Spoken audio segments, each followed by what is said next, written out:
کیونکہ وہ اچھی طرح سے ہماری سائیکی کو سمجھتے ہیں۔ یہاں بھی اس وقت یہ کھیل ہے جو اب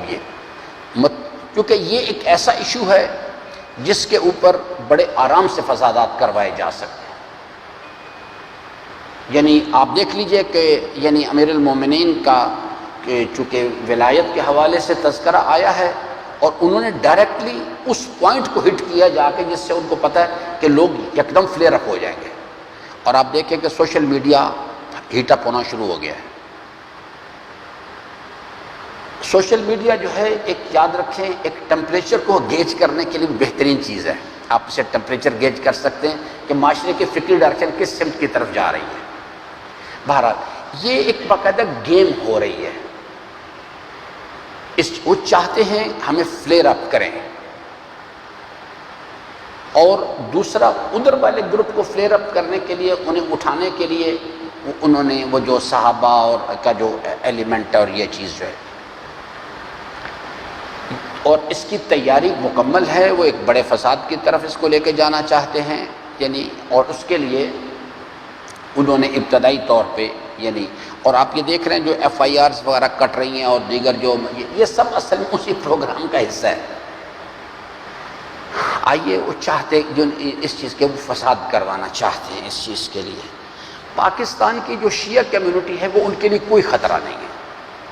کیونکہ ہمارا جو پولیٹیکل ورتھ ہے وہ زیرو ہے، ہمارا جو سیاسی وزن ہے پاکستان کے انوائرمنٹ کے اندر وہ زیرو ہے، اس لیے کہ اس زیرو کرنے میں جو سب سے بڑا رول ہے وہ جو ہماری کمیونٹی ٹکڑوں میں تقسیم ہوئی ہے نا، اس واسطے ہمارا پولیٹیکل ورتھ وزن ہمارا ایک زیرو پہ چلا، بلکہ زیرو سے بھی نیگیٹو ہے، نیگیٹو سمت میں چلا گیا ہوا ہے۔ اس لیے انہیں ہم سے اس نوعیت کا کوئی خطرہ نہیں، اپنا جو ان کا یعنی آپ سیکولر نظام کہیں یا قرآن کریم کی اصطلاح میں طاغوت کہیں اسے، جو بھی انہیں ہم سے کوئی خطرہ نہیں ہے، کیونکہ ہم تو خود ان سے بھیک مانگتے ہیں جا کے، ہم کہتے ہیں مہربانی کریں جناب ہمارا یہ جلوس کا پرمٹ دے دیں، آپ یہ مجلس کی اجازت دے دیں، مہربانی کریں آپ یہ ہمارے بندے چھوڑ دیں، ایف آئی آر ہماری جو ہے وہ ہمیں اسی جگہ رکھنا چاہتے ہیں، اور ہم وہ پہلے خود پریشر بلڈ اپ کرتے ہیں، ایف آئی آر کاٹتے ہیں دیگر چیزیں، پھر اس کے بعد اب ہم دوڑے دوڑے جاتے ہیں ان کے پاس جا کے مہربانی کریں ڈی سی صاحب، مہربانی کریں اسسٹنٹ کمشنر صاحب، آپ یہ اور پھر وہ یعنی اوپر سے ہدایت آتی ہے، وہ کہتے ہیں چلو جی ٹھیک ہے ہم نے ایف آئی آر کینسل کر دی، ہم بڑے خوش ہو جاتے، اوہ دیکھ کتنا بڑی کامیابی حاصل ہو گئی ہے۔ یہ سب کھیل ہوتے ہیں، ہمیں سمجھ ہی نہیں کہ ہمارے ساتھ کھیلا جا رہا ہے۔ ہم پاکستان کی سب سے بڑی سیاسی قوت ہیں، کسی کے پاس اتنی بڑی سیاسی قوت نہیں ہے، کسی کے پاس فرش عزائے حسین نہیں، کسی کے پاس نظام ولایت نہیں ہے، کسی کے پاس خمس کا نظام نہیں ہے، لیکن انہوں نے ہمیں ٹکڑوں میں تقسیم کر کے ہماری تمام یہ 3 پاور پوائنٹ یاد رکھیے گا، ہمارے ولایت اور اس کے نیچے برابر نہیں، اس کے نیچے 2 پاور پوائنٹ ہیں، خمس کا نظام اور فرش عزائے حسین۔ یہ اگر اس کو ٹھیک کر دیا جائے، ہم پاکستان کی سب سے بڑی سیاسی طاقت ہے، ہم پاکستان کی سب سے بڑی اقتصادی قوت ہے، کوئی ہمیں چیلنج ہی نہیں کر سکتا یہاں پہ۔ لیکن انفارچونیٹلی ایک دشمن نے ہمیں موقع دے دیا، اب یہ وہ اپنے طور پر تو انہوں نے تو کھیل کھیلا ہے نا،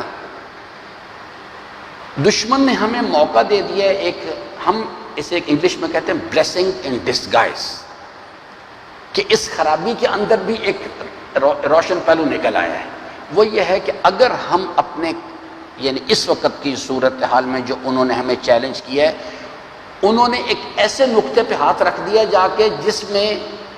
ملنگ بھی متفق ہے، صاحب امامہ بھی متفق ہے، موالی بھی متفق ہے، نمازی بھی متفق ہے، وہ جو بے نمازی وہ بھی متفق ہے، کہتا ہے کہ اس مسئلے پہ کمپرومائز نہیں کرنا، اس پر اتحاد ہو سکتا ہے۔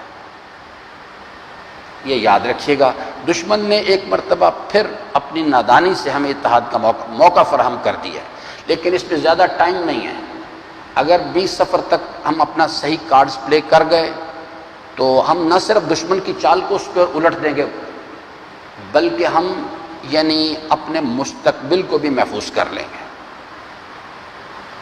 دشمن نے ہمیں موقع دے دیا ہے، اس مسئلے پر اب آپ آواز دیں گے پورے پاکستان سے لوگ کھڑے ہو جائیں گے. اس پر بحث نہیں ہوگی کہ فلاں نمازی اور فلاں نمازی نہیں ہے، فلاں ملنگ ہے یا فلاں غالی ہے، کچھ کوئی بحث نہیں. اس پر تو صرف اپنے کارڈز کو صحیح پلے کرنے کی ضرورت ہے، بس صرف اگر یہ کر دیا جائے ہم اس پوری سینیریو کو الٹ کے رکھ دیں گے. ہمیں ایک ہمارا ویک پوائنٹ ہے، ہمارے درمیان ایک مضبوط مرکز، ایک مضبوط مرکز یعنی ولایت سیاسی کو درمیان میں معاشرہ قبول کرے، اور اس کے ساتھ یہ دو ونگز ان کو صحیح طور پر استعمال کرے، ذاتی مفادات کے لیے نہیں. ایک خمس کا فیکٹر اور ایک فرش عزائے حسین، بس آپ سمجھ لیجئے کہ ہر مسئلہ حل ہو جائے گا، کوئی پریشانی نہیں رہ گی آگے. لیکن ٹائم بھی نہیں، دشمن بڑے غور سے صورتحال کو جائزہ لے رہا ہے. اس چیز کے لیے کون کون لوگ ہیں جو ان کی مدد کر رہے ہیں، کیا صورتحال ہے، اس مسئلے کو کیسے ٹیکل کیا جائے، کل انشاءاللہ اس پر بات کریں گے اس چیز کے لیے. لیکن خطرہ یہ جس کے ظاہری طور پر جو ہائپوتھیٹیکلی تو میں نے بات کہہ دی ہے، کل میں اس مسئلے پہ تفصیل سے بات کروں گا اس چیز کے لیے کہ کتنے فیصد امکانات ہیں کہ یہ مسئلہ حل ہم اس طرح سے کر لیں. تو اس کے امکانات بہت کم ہیں موجودہ صورت ہے. تو معجزہ ہو جائے تو اللہ تعالیٰ بہتر جانتا ہے اس چیز کو، اس پہ تو کچھ نہیں کہا جا سکتا. لیکن ظاہری طور پہ اس کے امکانات کم ہیں. کیوں کم ہیں؟ اس یعنی دشمن نے بہرحال چاہے دانستہ طور پہ کیا ہے یا نہ دانستہ کیا ہے، لیکن اس نے ہمیں موقع دے دیا ہے. اگر ہمارے ارباب حل و عقد جو ہیں وہ ذرا سے بھی عقل سے یعنی کام لیں یا ذہانت سے کام لیں، یا اگر میں صحیح لفظوں کا انتخاب نہیں کر رہا تو معذرت خواہ ہوں اس کے لیے، کہ اگر وہ اس وقت تو بہترین موقع اس وقت یہ کہ آپ ملت کو ایک پوائنٹ پر لے آئیں. لیکن اس کے لیے اگر وہ مرکز نہ ہوا تو پھر کیا آگے منظر دکھائی دے رہا ہے، کیا ہونے کے امکانات ہیں. اور اگر مرکز ہو گیا، بن گیا، اگر میں کہتا ہوں ہر لوگ اپنے اپنے کام کریں لیکن اس مسئلے پر متفق ہو جائیں، لیکن صرف جذبات نہیں، اس کے اوپر شعور کی لگام دی جائے کہ اس کو کیسے ہینڈل کرنا ہے. تو ایک بہترین موقع ہمارے ہاتھ میں آ گیا ہے. دشمن تو اپنے خیال کے مطابق وہ تو حالانکہ ان نادانوں کو پتہ نہیں کہ انہوں نے ہمیں موقع فراہم کر دیا ہے.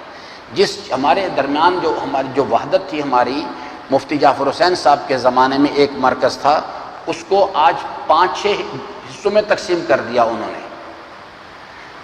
اگر تو اور وہی ہماری ویک پوائنٹ ہے، اس کو دوبارہ سے جوڑا جا سکتا ہے. لیکن اگر یہ چیز نہ ہوئی تو اس میں ابھی سے صورتحال جو میں دیکھ رہا ہوں اس میں مزید خرابی پیدا ہو، خود ہماری کمیونٹی کے اندر مزید خرابی پیدا ہو جائے گی. اللہ تعالیٰ سے امیدوار ہوں کہ اللہ تعالیٰ ہم سب کو اپنے رضا کی راہوں کو شناخت کرنے اور اس پر عمل پیرا ہونے کی توفیق عطا فرمائے. درود پڑھ لیجیے محمد.